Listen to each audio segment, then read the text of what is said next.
Hello नमस्कार viewers. जिस programme का आपको इंतजार था और जिसके लिए आप लोग आज इंतजार कर रहे थे, देखिए बहुत बड़े बड़े सेलिब्रिटीज आते हैं, हमारे साथ भी कई बार आए, मगर जिन्होंने देश के लिए अपना खून पसीना बहाया वैसे लोग बहुत कम आते हैं हमारे बीच में युवाओं को मोटिवेशन देने के लिए। हाउस द जोश आज इस कार्यक्रम का नाम है और हमारे बीच में एक ऐसी पर्सनालिटी है जिनको यमराज भी जिनको अपने साथ ले जाने से डरता है, जो पूरे देश के युवाओं के लिए न सिर्फ एक मिसाल है बल्कि मैं बोलूंगा पाकिस्तान हो चाहे आतंकवादी हो चाहे चाइना हो, इनके लिए बिट्टा सिंह जी मिसाल नहीं बल्कि एक मिसाइल का काम करते हैं। इनके जब शब्द के गोले गरजते हैं तो इमरान खान जैसे लोग भी पाकिस्तान में बैठ के थर थर हिलने लगते हैं। बिट्टा सिंह जी आज हमारे बीच में है। नमस्कार बिट्टा सिंह जी। आज स्टूडियो में हमारे साथ भी है कोटा से लाइव। और आज का ये जो शो है मैं आप लोगों को बताना चाहूंगा, हमारे कमेंट आने लग गए हैं अभी से। आज आप लोगों के लिए जितने पेरेंट्स हमें देख रहे हैं, जितने बच्चे हमें देख रहे हैं, आज उनके लिए एक बहुत बड़ा दिन है। रात के 9 बजे सर, जब लोग अपने घर पे टीवी के कार्यक्रम देखा करते थे, बिग बॉस जैसे कार्यक्रम देखा करते थे, आज गुजरात ने पूरे देश को ये दिखा दिया है कि हम लोग देश के लिए कितने समर्पित हैं। और मैं अगर सही नाम आपका बोलूं तो आज गुजरात पूरा देश एक जिंदा शहीद को सुनने के लिए बैठा है, एक जिंदा शहीद की जिंदगी को देखने के लिए बैठा है। तो जयेश सर, आप बिट्टा सिंह जी से अभी आगे हम चर्चा शुरू करते हैं। सर बहुत बहुत शुक्रिया सर, आप आए आज हमारे साथ लाइव और हमारा यूथ जो है सर वो आपको सुन रहा है। सबसे पहले सर मैं ये बात करना चाहूंगा आपके ऊपर सर, एक के बाद बहुत सारे बम ब्लास्ट हुए, तकरीबन 14 बम ब्लास्ट आपके ऊपर हुए, तब भी आप इतने मोटिवेटेड रहते हैं। खास करके मैंने आपकी वीडियो देखी, आप हमेशा मोटिवेशन में रहते हैं और इंस्पायर्ड करते हैं। तो सर क्या रीजन है, कहां से आपको इतना मोटिवेशन मिलता है? सबसे पहली बात तो ये है कि जब जब मेरे ऊपर बम ब्लास्ट हैं जी, मेरे अंदर मातृभूमि के लिए शक्ति, ताकत, मातृभूमि की सेवा के लिए, मातृभूमि की आजादी की रक्षा के लिए मेरे अंदर जज्बा उठता है।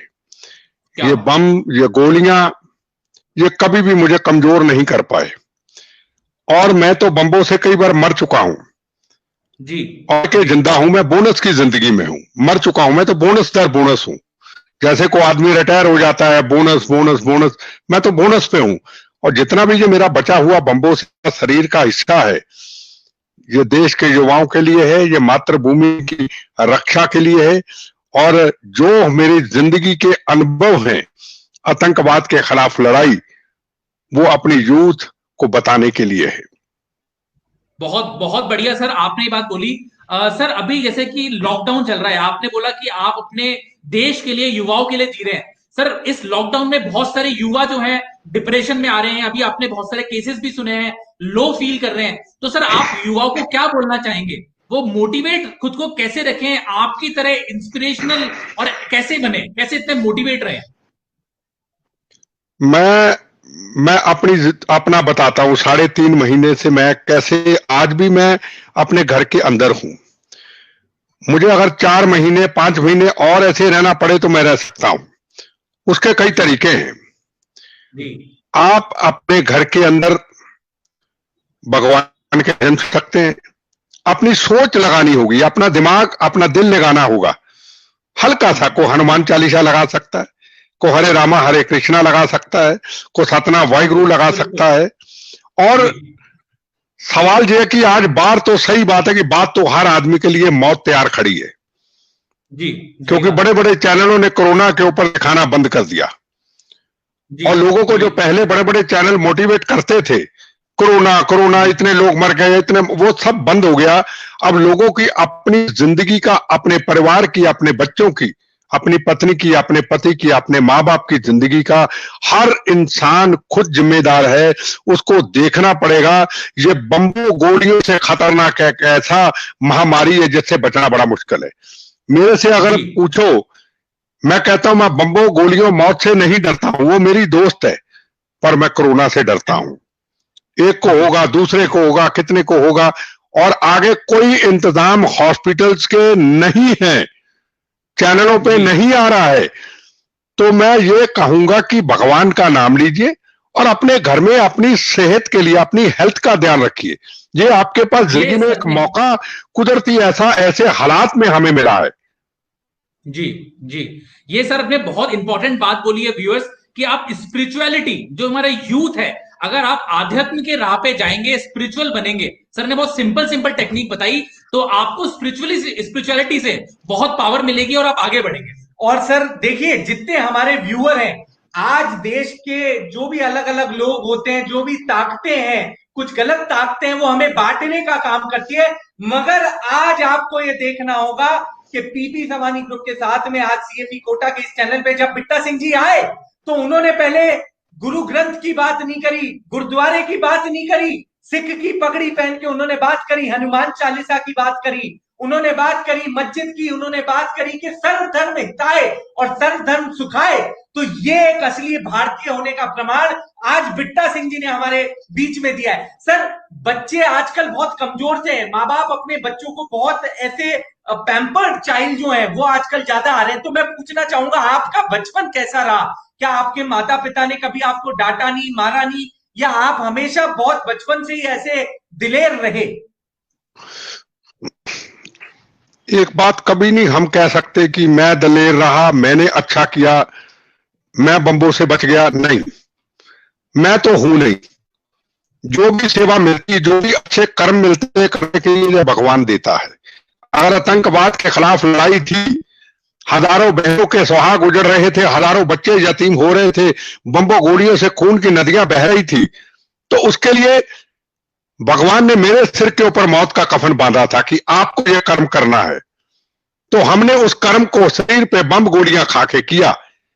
ये कर्म मेरा नहीं है, ये उसका है। तरफ गोलियां चलाने वाले का कर्म था बेगुनाहों का कत्लेआम करना, एक तरफ भगवान की कृपा से मुझे कर्म मिला कि तूने मानवता की रक्षा करनी है, तुमने बहनों के सुहागों को बचाना है, तुमने बच्चों को यतीम होने से बचाना है, तुमने खून की नदियां जो बहती है वो नहीं बहने देनी है। ये उसकी कृपा है। और आपने देखा होगा पीपी सवानी ग्रुप और खास तौर पे बापूजी और खास तौर पे ये गुजरात की धरती, ये मुझे प्रेरणा देती है। एक्चुअली सही में इसमें कोई ड्रामा नहीं, कोई दिखावा नहीं। गुजरात की धरती, सूरत की धरती और सवानी पूरा परिवार, बापूजी मुझे प्रेरणा देते हैं। हम इनसे प्रेरणा लेते हैं, हम इनसे संस्कृति लेते हैं। और ये संस्कृति अगर आज पूरे राष्ट्र के कोने कोने पे चले जाए तो हमारा राष्ट्र कभी कमजोर नहीं हो सकता। मैं आपको सच्ची कहना चाहूंगा। हमारा दिल्ली ले लो, हमारा यूपी ले लो, और सब जगह दिखावे बहुत हैं, पर जो प्रैक्टिकली जो हम करते हैं, जैसे सवानी ग्रुप करता है, इतनी बड़ी शादियां कराते हैं, गरीब लोगों की मदद करते हैं, एजुकेशन देते हैं, और कई ऐसे काम करते हैं। अगर अब महामारी आई है कोरोना की, तो गरीब लोगों के लिए लंगर भी तैयार है, उनके लिए खाना भी तैयार है। कोई उनका स्वार्थ, कोई चुनाव नहीं है, कोई पॉलिटिक्स नहीं है। तो ये चीजें मैं गुजरात से बहुत कुछ सीखता हूं, बहुत कुछ सीखता हूं। जी बिट्टा जी, ये जो बात आपने कही, मैं आज ये अपने दर्शकों को फिर से बताना चाहूंगा। देखिए बिट्टा जी आज इतने पॉपुलर भी हैं, लोगों के बीच में मिसाल है, चाहे मोदी जी हो, चाहे अक्षय कुमार हो, चाहे बापू जी हो, सभी लोग आज आपसे एक बात सीखने वाली है, बिट्टा जी से एक बात सीखने वाली है कि जुनून और हौसला आप में होना चाहिए और दिखावा कभी नहीं होना चाहिए। बिट्टा जी ने नाम लिया बापूजी का। मैं बापूजी का जब भी जिक्र आता है, जैसा कि बिट्टा जी ने भी बताया, जब एक फंक्शन हुआ बिट्टा जी, वहां मुझे मिलने का मौका मिला बिट्टा जी से, तो मैंने एक ही बात देखी कि इतनी बड़ी त्रासदी झेलने के बाद भी बिट्टा जी एकदम मोटिवेटेड थे। और जहां बापूजी का जिक्र आया, ये बात बिल्कुल बिट्टा जी ने सही बोली, हजारों लड़कियों की जिनके पिता नहीं होते, उनकी शादी का बीड़ा अगर किसी ने उठाया तो बापूजी ने, सवानी परिवार ने उठाया। आज महेश भाई भी हमारे बीच में आने वाले थे, पर वो अभी किसी कारणवश नहीं आ पाए। पर ये बच्चों और माता पिता जो आज इस कार्यक्रम को देख रहे हैं, बिट्टा सिंह जी हो, चाहे बापूजी हो, चाहे महात्मा गांधी हो, इन लोगों से हमें ये सीखना चाहिए कि ये जीवन, ये मानव शरीर, ये सिर्फ हमारे लिए नहीं है, ये पूरी की पूरी सभ्यता, जो हमारा समाज है, उसके लिए। बिट्टा जी मैं आपको बताऊं, जब हम बापूजी से भी मिलते हैं, कभी भी बापूजी भी कभी प्रमोशन के लिए नहीं आते, वो कभी दिखावा नहीं करते, वो यही कहते हैं आज आप लोग काम करो। और मैं आपको ये भी बताता हूं सर, जैसा कि कोटा को मोदी जी ने भी संसद में बोला कि कोटा शिक्षा की काशी है, दो तरीके के लोग थे सर, एक जो कोटा अपने बच्चों को भेजते थे और दूसरे माननीय वल्लभ भाई सवानी बापूजी, वो पूरा का पूरा सर कोटा उठा के अपने बच्चों के लिए गुजरात लेके गए। और मैं तो उनके गांव भी गया सर। आज लोग अमीर होते हैं मगर बापूजी ने अपने गांव में सड़कें बनवा दी, वहां पे लोगों के लिए तालाब भी खुदवाए और खुद वो एकदम डाउन टू अर्थ रहते हैं। और यही बात हमारे दर्शकों आज आपको बिट्टा जी में भी नजर आ रही होगी कि इतना उनके हमले हुए। सर आपके सुनने में आता है कि आपके पैर भी जो है वो नकली हैं, तो जब आपके साथ जब आप अस्पताल में थे तो आपके मन में कैसे विचार थे उस समय जब ये अटैक हुआ आप पे? और एक अटैक नहीं हुआ, एक के बाद अटैक होते गए, ये हौसला कैसे मजबूत मैंने आपको था? पहले भी मैं फिर कहूं, अगर आप ये कहें मैंने महसूस रखा, मैं तो मेरी जिंदगी में एक लफ्ज तो है ही नहीं। मेरा एक कदम भी चलता है तो वो भगवान की कृपा से चलता है। बहुत बढ़िया। अगर कुछ अच्छा बोलता भी हूं तो वो सरस्वती माता की कृपा से बोला जाता है।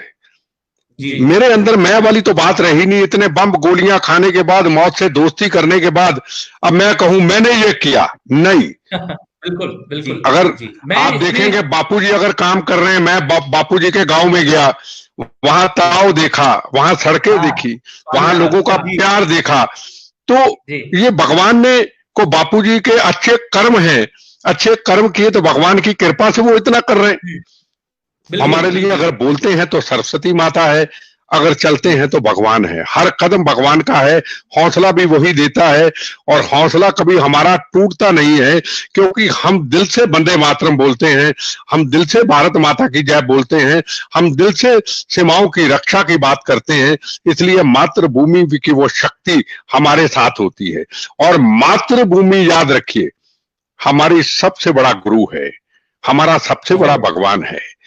ये भारत मां है, जहां कृष्ण जी महाराज, जहां जय श्री राम महाराज, जहां छत्रपति शिवाजी महाराज, जहां महाराणा प्रताप, जहां शहीद आजम भगत सिंह, राजगुरु सुखदेव, मंगल पांडे, इत्तफाकुल्ला खान, रानी झांसी, जलियांवाला बाग के हिंदू मुस्लिम सिख ईसाई, गुरु गोविंद सिंह जी महाराज, गुरु तेग बहादुर, हिंद की चादर, ये इस मातृभूमि के लिए ही उन्होंने अपने जीवनों को, किसी ने कुर्बान किया, किसी ने तप किया, किसी ने फांसी के रस्से को चूमा, किसी ने जनरल डायर की गोलियां खाई, किसी ने जलियांवाला बाग के अंदर अपने सीने पे गोलियां खाई। तो ये भगवान मातृभूमि है, उस धरती में सबको समाया है। तो जब मातृभूमि की बहुत बड़ी शक्ति है, अगर मातृभूमि के साथ आप दिल से प्यार करते हो, आप मातृभूमि के साथ अगर राजनीति नहीं करते हो, हर पल हर कदम वो मातृभूमि, वो भगवान आपके साथ, हर कदम आपके साथ, उसका साए के सहारे आप रहते हैं। बहुत बढ़िया बात सर ये आपने कही है। और जितने पेरेंट्स और बच्चे आज हमें देख रहे हैं, मैं कह रहा हूं ये एक लाइफ टाइम अपॉर्चुनिटी है आप लोगों के पास कि एक जिंदा शहीद जिसने मौत को रूबरू देखा है। आज कोरोना से सब डर रहे हैं, सब लोग सोच रहे हैं क्या होगा क्या नहीं होगा। बिट्टा सिंह जी ने इतनी बार मौत को हराया, और जैसा कि गीता के दूसरे अध्याय में जैसा कि सर ने कृष्ण का नाम लिया, अशफाकुल्ला खान का नाम लिया, जाति धर्म समुदाय कास्ट से ऊपर उठकर सर ने हमें यही बात बताई कि कर्मण्यवाधिकारस्ते मां फलेषु कदाचन मां कर्म फल हेतु भूत संगोत्स वक्रमाणी। यानी कि कृष्ण कहते हैं कि अपना कर्म करो, फल की इच्छा मत करो। और चाहे बिट्टा सिंह जी जैसे लोग, जब गीता में श्री कृष्ण भगवान से सर पूछा गया कि आप कैसे हमारी रक्षा करेंगे, तो वो यही कहते हैं यदा यदा ही धर्मस्य ग्लानिर्भवति भारत अभ्युत्थानम अधर्मस्य तदात्मनं सृजयम् परित्राणाय साधूनां विनाशाय च दुष्कृताम् धर्म संस्थापनार्थाय संगामामि युगे युगे। तो जब खालिस्तान बनाने की साजिश हो रही थी, जब पूरा विश्व एक तरीके से देख रहा था हिंदुस्तान को कि हिंदुस्तान के टुकड़े होंगे, मगर हिंदुस्तान में बिट्टा सिंह जी जैसे लोग, जिन्होंने अपने धर्म से ऊपर उठकर, जाति से ऊपर उठकर, अपनी जिंदगी को दांव पे लगाकर आज पंजाब को हिंदुस्तान का अपना पार्ट बनाए रखा, मेहनत करी, जंग लड़ी, ना सिर्फ आतंकवाद से बल्कि ऐसी ताकतों से जिन्होंने हिंदुस्तान को बांटने का काम करा। सर, हमारे कमेंट इतने जबरदस्त आ रहे हैं। जो लोग बिट्टा सिंह जी से सवाल भी करना चाहते हैं वो हमें लाइव अपने सवाल भेज सकते हैं, हमें समय मिलेगा तो हम सर से जरूर सवाल लेंगे। मैं एक चीज अपने व्यूअर्स को बताना चाहूंगा, बिट्टा जी जितने भी हमारे सोल्जर्स हैं जो जंग में शहीद हो जाते हैं और टेररिस्ट अटैक में शहीद हो जाते हैं, उनकी परिवार का बिट्टा जी ध्यान रखते हैं। उनके पूरे परिवार, बहुत सारी फैमिलीज को बिट्टा जी ने अडॉप्ट कर रखा है और सर का फाउंडेशन है तो पूरी फैमिली को, उनकी एजुकेशन को सपोर्ट कर रहा है। बहुत बढ़िया। तो ये कार्य, और बिट्टा जी ऐसा नहीं, ये कार्य बहुत समय से कर रहे हैं। मतलब ये एक सोसाइटी में बहुत कम लोगों को ये चीज है, लेकिन मैं आज हमारे दर्शकों के माध्यम से बताना चाहूंगा कि बहुत टाइम से बिट्टा जी कर रहे हैं और हमेशा देश को प्रथम रखते हैं। और बिट्टा जी ने आज स्वतंत्रता सेनानियों की बात करी तो उसके लिए भी मैं दो चीजें बाद में बोलूंगा। इससे पहले दर्शकों के सर, मैं ये पूछना चाहूंगा, लोग ये पूछते हैं कि फौजियों से तो खैर बात होती है, आपको सर ऐसा मतलब आप भगवान में भी इतना यकीन रखते हैं और देश के लिए भी इतना सोचते हैं। जब आप डिबेट में, मैंने कश्मीर पे एक डिबेट चल रही थी, वहां पे आपके पास में एक बहन जी खड़ी थी कश्मीर से रिलेटेड, और जब आप बोले तो या तो दर्शकों की तालियां थी या वो जो पाकिस्तान परस्त जो एक लेडी थी वो आपसे घबरा गई। तो सर, ये देश की भावना आज युवाओं के अंदर में कैसे आए? छोटे जो बच्चे हैं वो कैसे देश को मैं आपको वो मैं आपको बताता हूं। जो आपने लोन की बात की और डीडी बख्शी मेरे साथ थे, शायद वही डिबेट की बात कर रहे हैं। आपको मातृभूमि की शक्ति और ताकत बताता हूं क्या है, मेरे जिंदगी के अनुभव बताता हूं। बच्चों को पता होना चाहिए कि मातृभूमि क्या तो देते हैं, मातृभूमि वंदे मातरम क्या तो देते हैं, उसके अंदर शक्ति ताकत का जो गुण है वो मैं बता सकता हूं। जिस दिन डिबेट पे मुझे बुलाया गया, जो आपने चर्चा की, उस दिन मैं बोल नहीं सकता था, मेरा गला खराब था। मुझे रजत शर्मा जी ने बोला कि पहुंचना है, मैं कहा मेरा गला खराब है, आना ही पड़ेगा। मैं सरस्वती मां का नाम लेके घर से निकला और मुझे उम्मीद थी आज मैं हार जाऊंगा।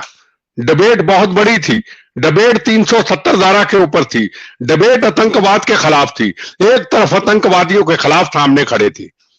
पर मुझे नहीं पता कि जब मैं मंच पे चढ़ा, जब हमारे जवानों का अपमान हुआ, जब मातृभूमि का अपमान करने की कोशिश की, उस वक्त कहां से आवाज आई? सरस्वती माता की कृपा से ऐसी आवाज आई, फिर उसको बोलने नहीं दिया, ये उसकी कृपा से।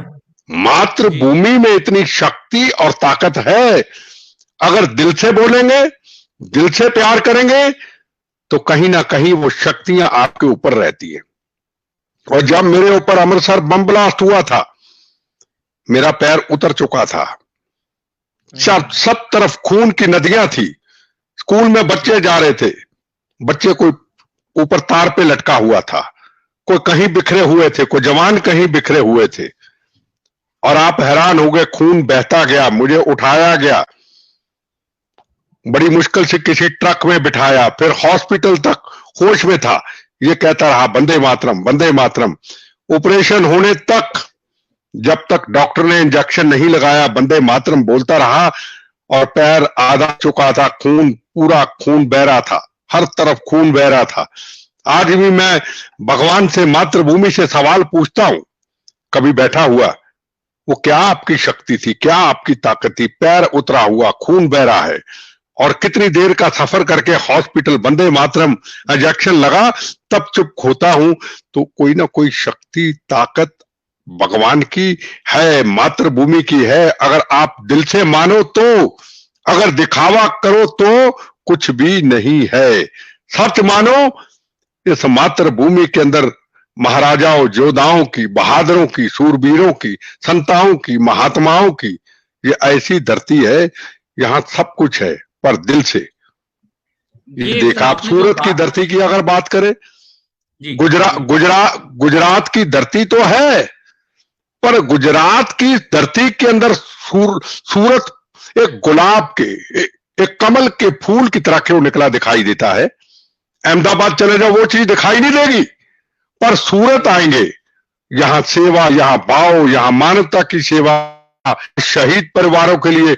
अब पीछे शिवानी ग्रुप ने जब बहुत बड़े हमले हुए थे, शहीद परिवारों को, घरों को आज तक उनके सामान पहुंचता है, उनके लिए हेल्प किया। तो ये सूरत की धरती से हमें बड़ी प्रेरणा मिलती है।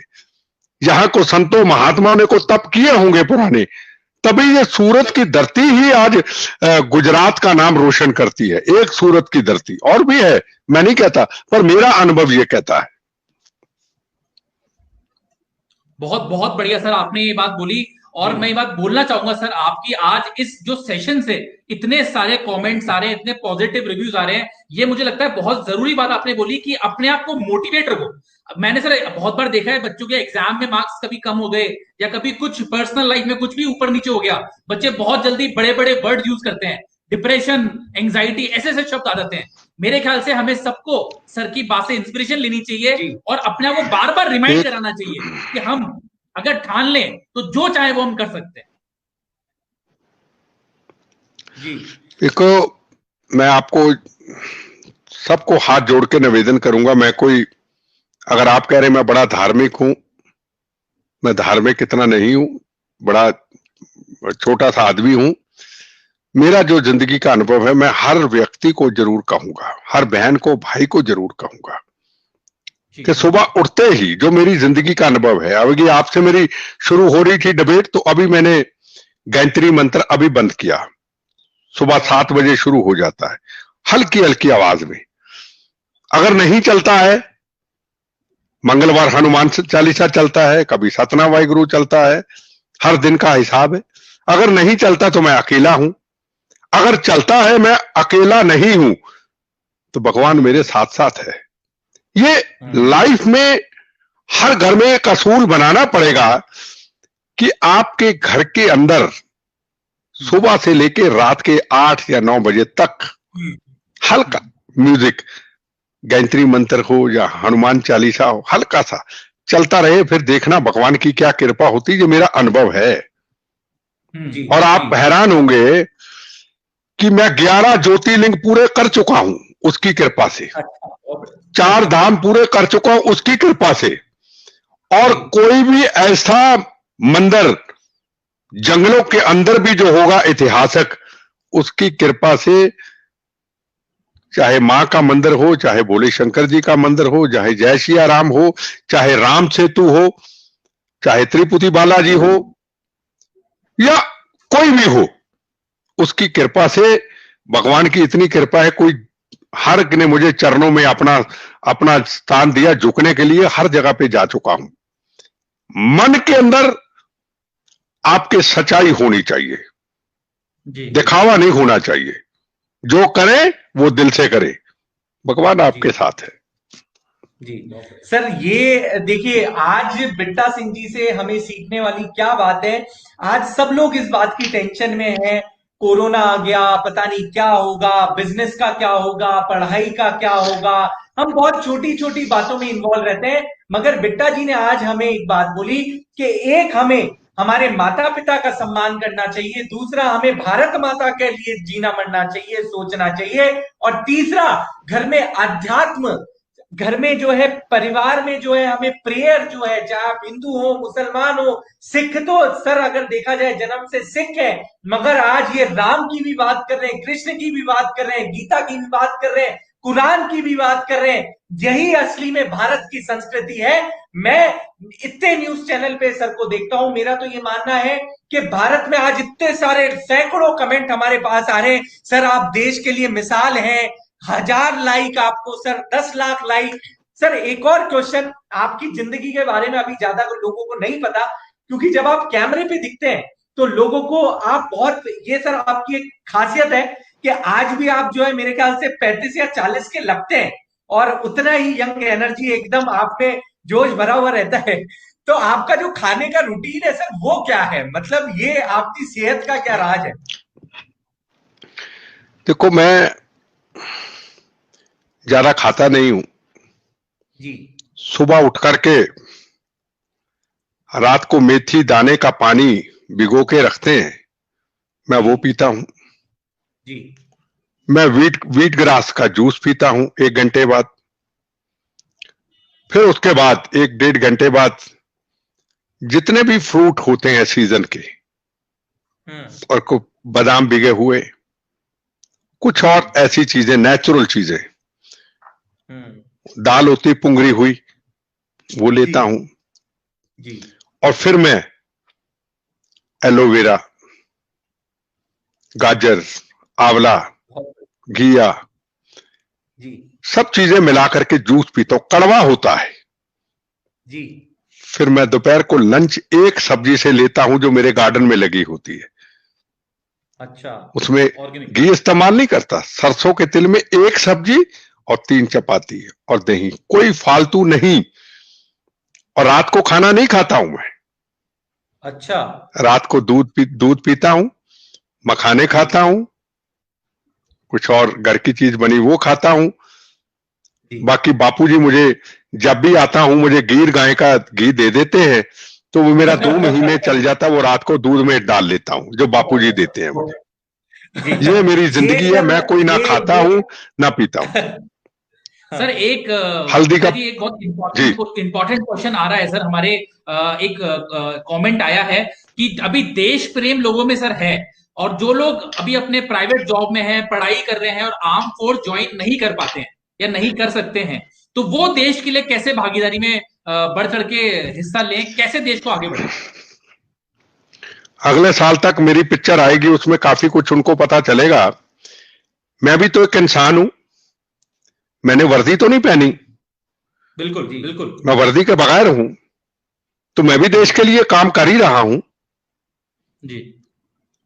मौत का कफन बांध के काम करता हूं। तो अगर मैं कर सकता हूं, मैं 96 में चीफ मिनिस्ट्री छोड़ी, चीफ मिनिस्टर की ऑफर हुई जी। मैंने कहा ना, मेरा कर्म नहीं है। मेरा कर्म था भगवान ने दी हुई सेवा। भगवान में जो सेवा दी, पंजाब के अंदर बम गोलियां चलते थे उसको समाप्त करके एक लोकतंत्र में समाज को, पंजाब को लाना मैंने कर दिया। उस दिन के बाद मैंने सब कुछ छोड़ दिया। ये एक सवाल बहुत बड़ी सबसे बड़ा, बात, ये बहुत बड़ी बात आज बिट्टा सिंह जी ने हमारे इस चैनल पे आप लोगों के साथ में बोली है कि सीएम लेवल का पद नरसिम्हा राव जी ने की जब सरकार थी, और आप सोचिए किसी को आज कोई आदमी अगर कुर्सी होती है, कहते हैं कुर्सी से तो कोई चिपक जाता है तो हटता ही नहीं, यमराज भी उसको लेके जाता है, तो वो इच्छा होती है कि भाई कुर्सी साथ चल जाए।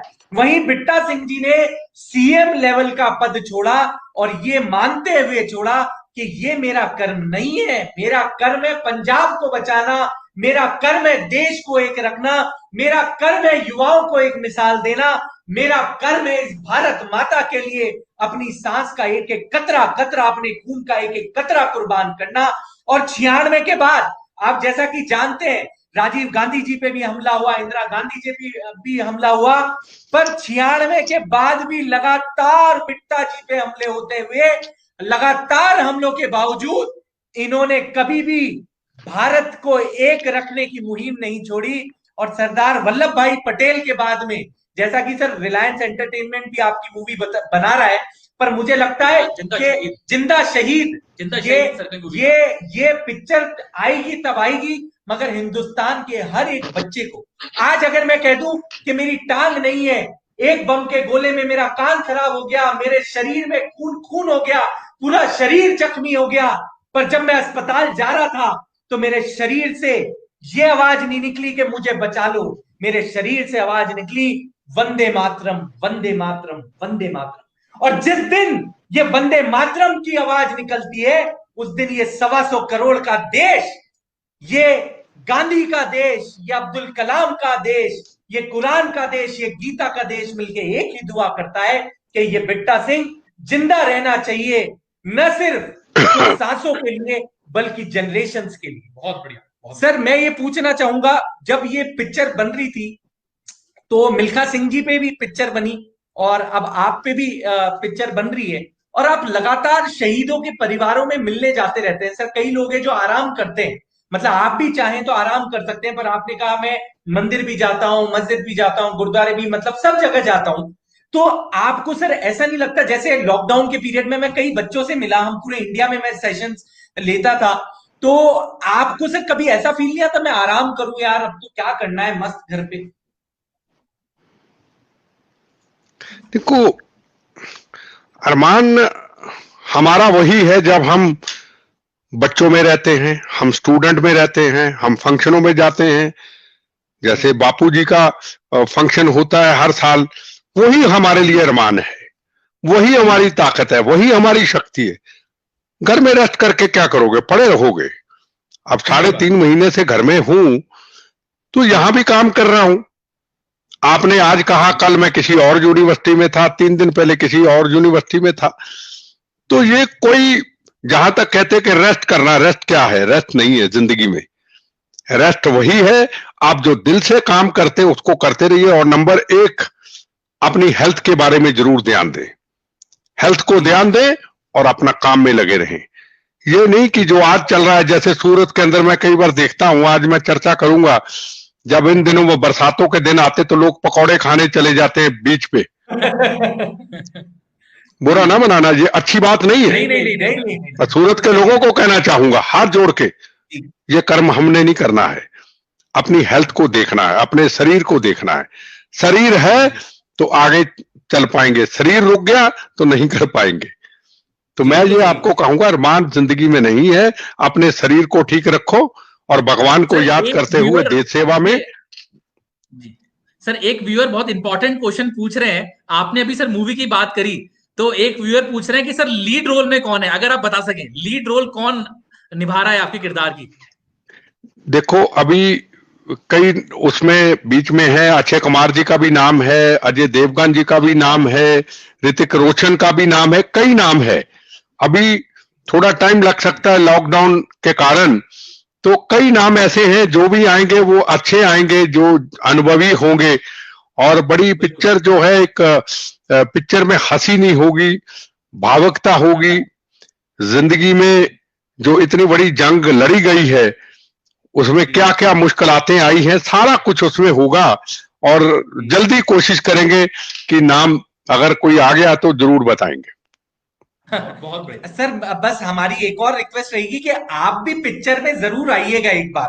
मतलब आपका जो सर इतने सारे, मतलब मैं आपको बता नहीं सकता, इतने कमेंट्स आ रहे हैं। अभी आप हमारी स्क्रीन भी देख रहे होंगे, आर्या जी ने बोला है, sir you has a true Indian heart, आपका दिल असली हिंदुस्तानी का दिल है।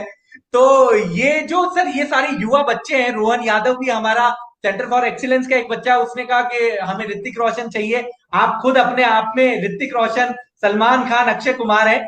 सर मैं ये जो बच्चों, आपने आज बिट्टा सिंह जी से एक बात सीखी होगी, 14 बम धमाके, जी हाँ 14 बम धमाके होने के बाद भी आज बिट्टा सिंह जी स्वस्थ इसलिए हैं, आप लोगों के बीच में जोश।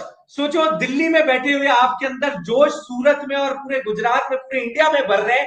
इसका एक ही है, एक तो घर का खाना, और दूसरा जो घर की सब्जियां हैं, घर के फ्रूट्स हैं, सीजनल फ्रूट्स हैं, उनको खाना। आजकल तो सर बच्चे पिज्जा, बर्गर, मैगी इनमें लगे रहते हैं। तो आपका मन नहीं करता सर कभी पिज्जा, बर्गर, मैगी वगैरह खाने का? मेरे लिए वो जहर है, ये हिंदुस्तान है।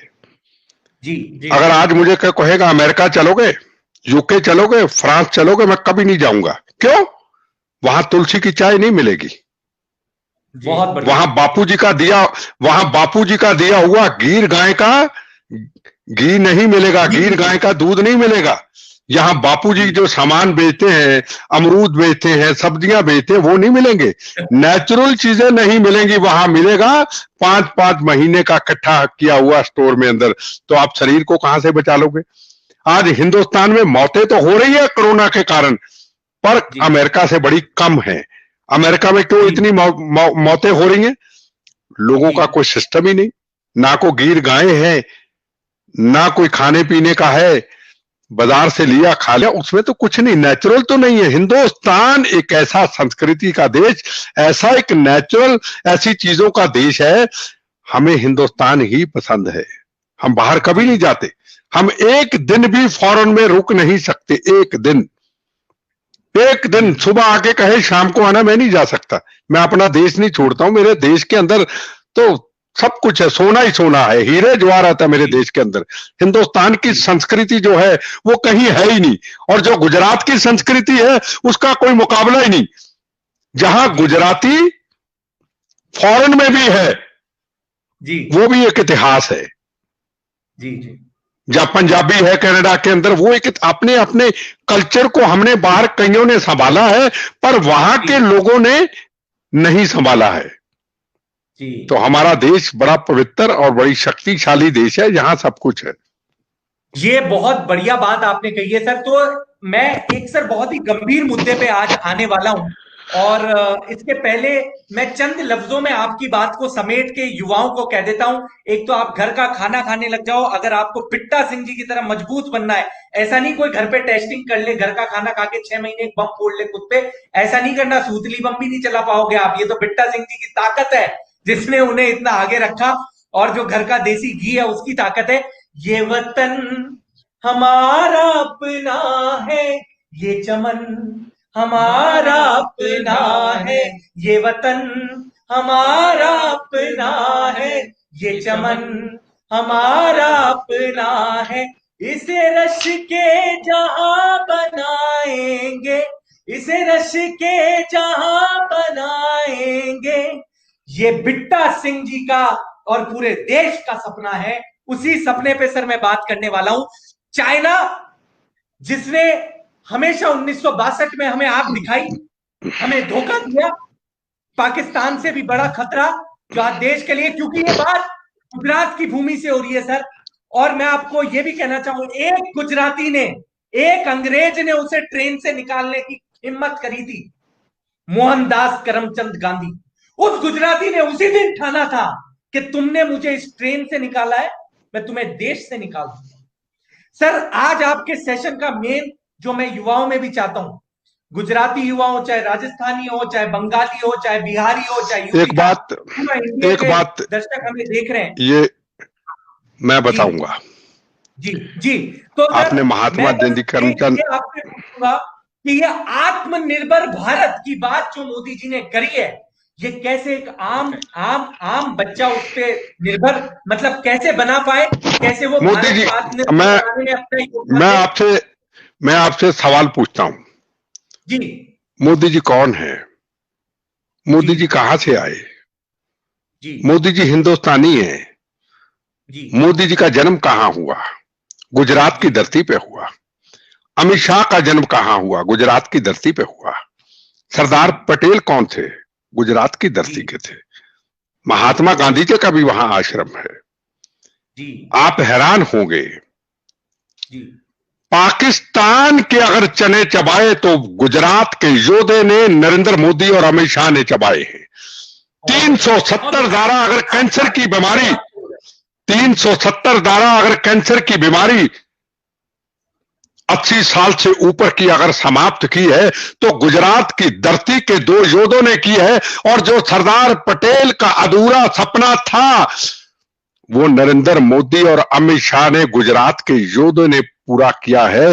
और आज चाइना के भी अगर चने चबाए हैं, उनको बता दिया जो 1962 का भारत नहीं, ये आज का भारत है, जिसका प्रधानमंत्री गुजरात का, हिंदुस्तान का वो योद्धा नरेंद्र मोदी है, जो सरहदों पे चला गया। उधर चाइना की गोलियां थी, चाइना की बंदूकें थी, खड़े जवान, और इधर नरेंद्र मोदी अपने जवानों के साथ छाती 56 इंच की छाती चौड़ी करके खड़ा है। ये आज का हिंदुस्तान है। ये गुजरात की धरती ने कमल के फूल की तरह वो बहादुर हमें योद्धा दिया है, जिसने सरदार पटेल का अधूरा सपना कश्मीर की 370 धारा को हटा के पूरा किया है। ये है गुजरात की धरती। ये बात बिट्टा जी ने जो आज कही है, देखिए, चाहे पूरा हिंदुस्तान हो, चकते इंडिया पिक्चर में दिखाया था, एक राजस्थान था, एक पंजाब था, एक बिहार था, एक बंगाल था, मगर जहां देश की बात आती है तो देश एक था। चाहे कांग्रेस हो, चाहे बीजेपी हो, चाहे जितनी तमाम पार्टियां हो, आज वो चाइना के खिलाफ एक रही। इंदिरा गांधी जी शहीद हो गई, राजीव गांधी जी शहीद हो गए, मोदी जी ने चाइना को आज नाको चने चबवा दिए, बिट्टा सिंह जी ने 14 बम के हमले सहे, मगर देश को एक रखा, देश की अखंडता को एक रखा।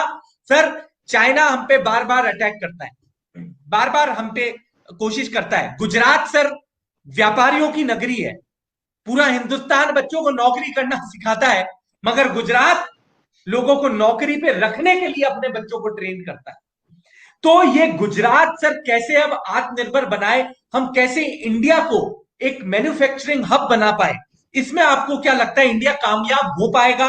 क्या आने वाले 10 साल 20 साल बाद भारत के युवा, जैसे कि आज गूगल का सीईओ हिंदुस्तानी है, माइक्रोसॉफ्ट का सीईओ हिंदुस्तानी है, हमें उन पे गर्व होता है, मगर क्या आने वाले समय में हम चाइना और अमेरिका को लीड करते हुए क्या हमारे युवा देश का नहीं पूरे विश्व का लीडर बनने का मादा रखते हैं, आपको लगता है?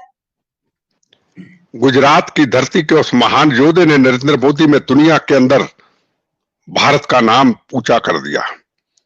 कभी वही अमेरिका था, कभी कहता था नरेंद्र मोदी की यहां एंट्री नहीं हो सकती। आज दुनिया नरेंद्र मोदी के उसूलों पे चल रही है। आज अमेरिका ने भी कह दिया, चाइना के अंदर जब सरहदों पे नरेंद्र मोदी जी खड़े हुए, अमेरिका ने भी कह दिया हमें भी इसी रास्ते पे चलना होगा। अगर कोरोना महामारी के ऊपर नरेंद्र मोदी जी ने एक आंदोलन छेड़ा, लॉकडाउन करके, कहीं कैंडल, कहीं घंटी बजाना, कभी प्लेन को चलाना, कभी लोगों को जज्बा देना, कभी उन डॉक्टरों को जज्बा देना, कभी पुलिस वालों को जज्बा देना, कभी सफाई सेवकों को जज्बा देना। मैं तो सुबह उठ के भगवान के आगे रोज प्रार्थना करता हूं कि बोनस की जिंदगी में जो भी मेरा बचा हुआ उम्र है वो मेरी नरेंद्र मोदी को दे देना। नरेंद्र मोदी की जितनी उम्र लंबी होगी हम उसकी उम्र की दुआ करेंगे। तो आप भारत में अंदर एक हिंदुस्तान को एक ताकत पे देखते हैं। इकोनॉमिकली मैं मानता हूं अभी इकोनॉमिकली हम मजबूत नहीं हो रहे।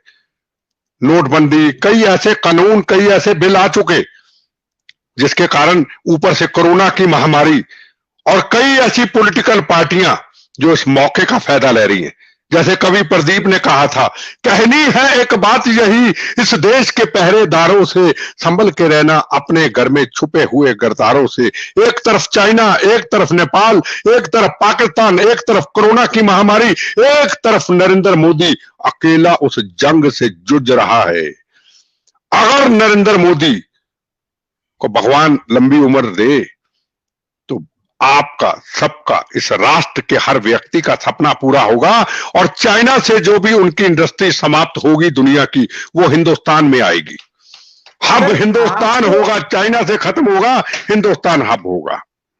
आपको सर क्या लगता है, जैसे जब अंग्रेजों ने हमें एकदम कहते हैं 1947 में जब थे, एक सुई हमारे देश में नहीं बनती, पर उस दिन भी कुछ हिंदुस्तानियों ने मिलकर ठाना हमारे देश में आईआईटी बने, आईआईएम बने, इतने अस्पताल बने।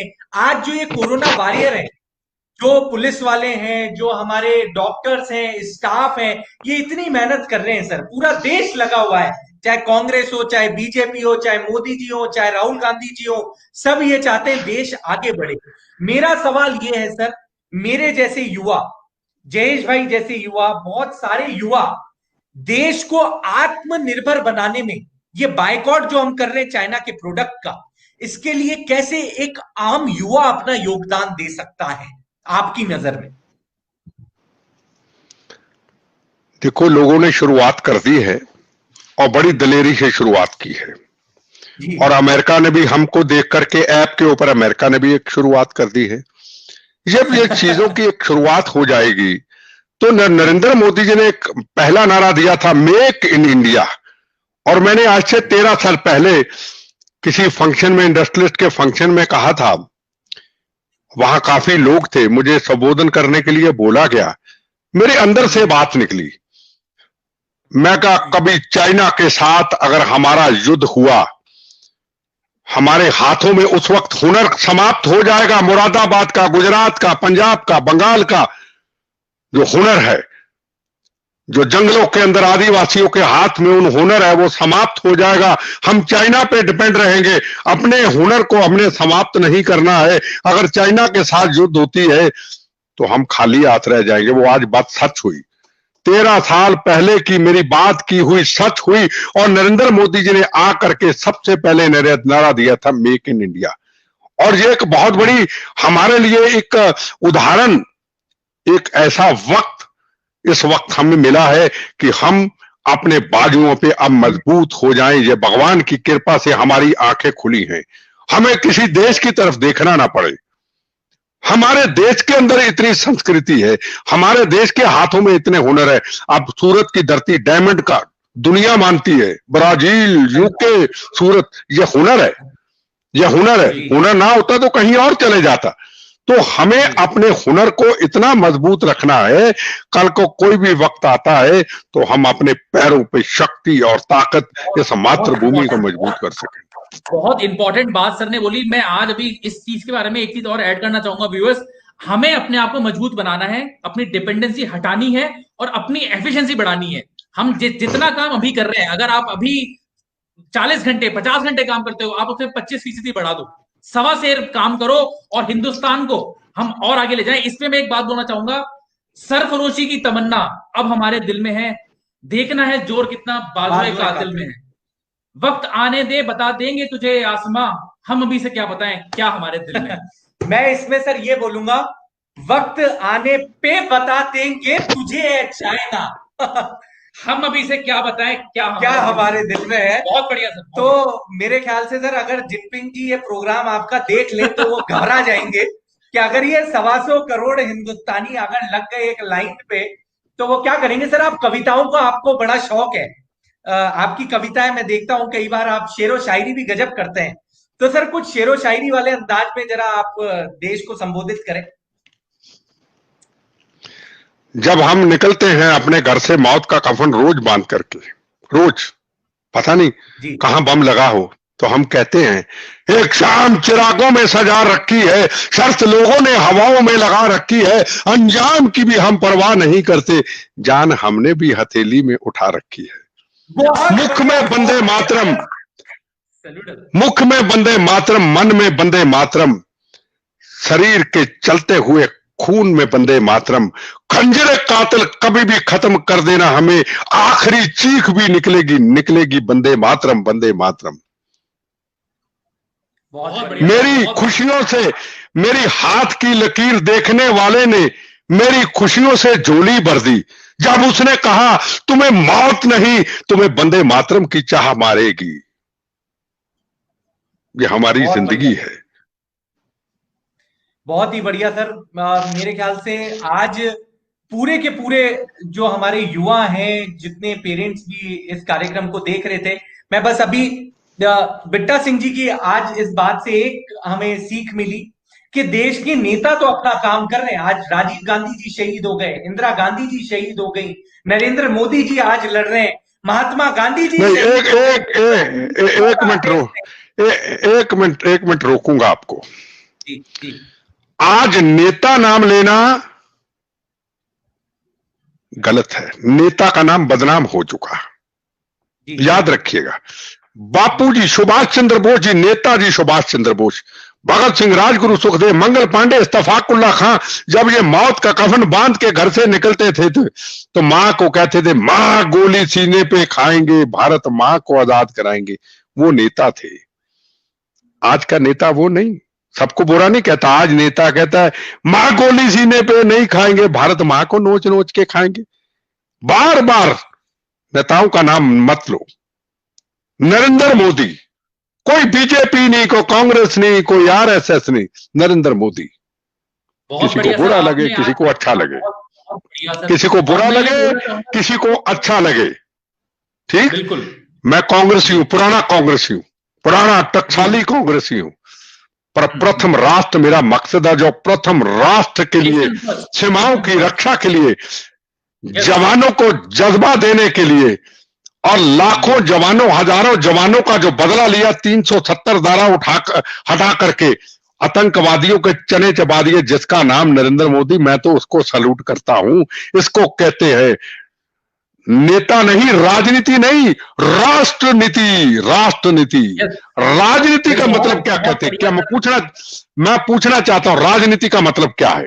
राजनीति, दिमाग चलना, राजनीति, ये बनेंगे वो बनेंगे, राष्ट्रनीति होनी चाहिए। जो महात्मा गांधी जी की थी, जो भगत सिंह जी की थी, जो सुभाष चंद्र बोस जी की थी, जो सरदार पटेल जी की थी, वो होनी, जो लाल बहादुर शास्त्री की थी। उसके बाद मैं किसी का नाम नहीं लूंगा, मेरे अंदर से नहीं निकलेगा। आखिरी लीडर था लाल बहादुर शास्त्री, उसके बाद ये अब आया है। अब बड़े आए, बड़े ने काम किए, किसी ने गलतियां की, किसी ने अच्छा करते करते गलतियां कर डाली। ये व्यक्ति जो है ना, जिसके अंदर एक है प्रथम राष्ट्र, ना इसका आगे ना कोई पीछे, को बुरा माने को अच्छा माने, किसी का कारोबार चलता है नहीं चलता, मैं इस तरफ नहीं जाना चाहता हूं। वो कहते ना, तेरा वैभव अमर रहे मां, हम दिन चार रहे ना रहे, हमने तो जाना है। वो कहता है हमारे जाने के बाद तेरी धरती अमर रहे।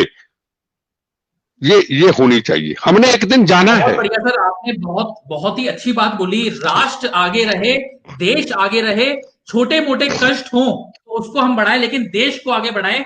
इस प्रोग्राम को मैं यही बोलना चाहूंगा, आज जितने भी व्यूअर्स हैं हमारे, आप जैसे बिट्टा जी ने बोला, छुट्टी नहीं है, हमारा कर्म है, हम कार्य करें, सुबह से शाम तक सेवा करें, जो भी काम हमारा कर रहे हैं उसको अपनी एफिशिएंसी डबल काम करें और भारत को फिर से विश्व गुरु बनाने का काम करें।